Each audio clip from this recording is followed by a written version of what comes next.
दोस्तों मेरे व्यूअर जानना चाहते हैं कि पहले इतने ज़्यादा वेब फोर लोकोमोटिव देखने को मिलते थे, लेकिन अब एक भी वेब फोर लोकोमोटिव देखने को नहीं मिलते। आखिर इतने सारे वेब फोर लोकोमोटिव कहाँ चले गए? तो दोस्तों आज की इस वीडियो में हम इसी के बारे में डिस्कस करेंगे और जानेंगे वेब फोर लोकोमोटिव का क्या हुआ। दोस्तों वेब फोर लोकोमोटिव इसका पूरा नाम वाइस गैस पर एसी ट्रैक्शन से चलने वाले पैसेंजर लोकोमोटिव। यह लोकोमोटिव भारतीय रेलवे की शान थी, क्योंकि इसका प्रोडक्शन 1993 ईस्वी में शुरू हुआ था और अब तक 778 यूनिट बन चुके हैं। तो दोस्तों इस तरीके से यह लोकोमोटिव सबसे सक्सेसफुली लोकोमोटिव थी, लेकिन इसके बाद भी यह लोकोमोटिव हमारे बीच से अचानक से गायब हो गया। आखिर इतने सारे लोकोमोटिव कहां चले गए? तो सवाल आना जायज है कि वेब फोर लोकोमोटिव का क्या हुआ। दोस्तों वेब फोर लोकोमोटिव एक सक्सेसफुली लोकोमोटिव जरूर थी। तो दोस्तों वेब फोर लोकोमोटिव एक सक्सेसफुली लोकोमोटिव जरूर थी। इनका सबसे बड़ा डेमेरिट था इसमें यूज होने वाला ट्रैक्शन मोटर। दरअसल वेब फोर लोकोमोटिव में डीसी सीरीज मोटर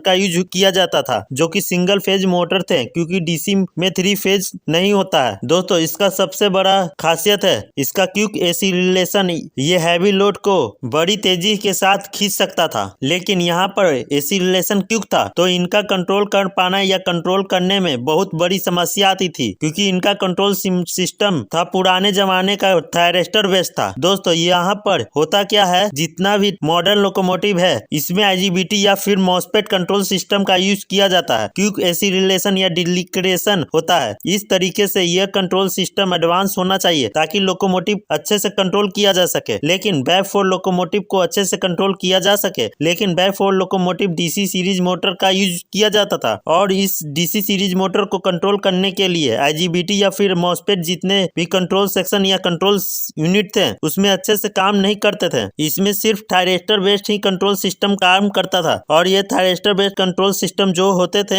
इतने अच्छे नहीं होते थे। लेकिन जैसे जैसे टेक्नोलॉजी बदलते गई, यहाँ पर मॉडर्न लोकोमोटिव में जब इस तरीके से आईजीबीटी या फिर मॉसफेट वाले कंट्रोल सिस्टम आए, तो ये जो कंट्रोल सिस्टम थे 3 फेज लोकोमोटिव में ही कंट्रोल सिस्टम काम करते थे। सिंगल फेज लोकोमोटिव था इसमें, इसलिए किसी काम का कंट्रोल सिस्टम नहीं रहा। इसलिए भारतीय रेलवे ने सन 2015 ईस्वी में इतने सारे वेब फोर लोकोमोटिव थे या फिर नए लोकोमोटिव वाले थे, उनका प्रोडक्शन पूरी तरह से बंद कर दिया। यानी जो पहले से लोकोमोटिव चल रहे थे उतना ही लोकोमोटिव बचे हुए थे। दोस्तों इस लोकोमोटिव और सबसे डिमेरिट थी जो डीसी मोटर था, वो ब्रश वाले मोटर थे, इसलिए इनका मेंटेनेंस बहुत ज्यादा हो जाता था और इसमें रीजनरेटिंग सिस्टम नहीं था। तो ये सब चीज को देखते हुए, इन सारे डिमेरिट को देखते हुए अब जितने भी मॉडर्न लोकोमोटिव जो कि 3 फेज पर काम करते हैं, तो भारतीय रेलवे ने इस सारे लोकोमोटिव पर ध्यान देने लगी। दोस्तों जैसे कि आप सभी को पता है लोकोमोटिव की एक लाइफ होती है, तो इनका भी एक प्रोडक्शन हुआ था। 1993 ईस्वी में शुरू हुआ था और 2015 में बंद हो गया। इस तरीके से अपनी पूरी लाइफ जो कि 22 साल की होती है जो झेल रखी थी। तो यहाँ पर 22 साल की आयु समाप्त होने के बाद धीरे धीरे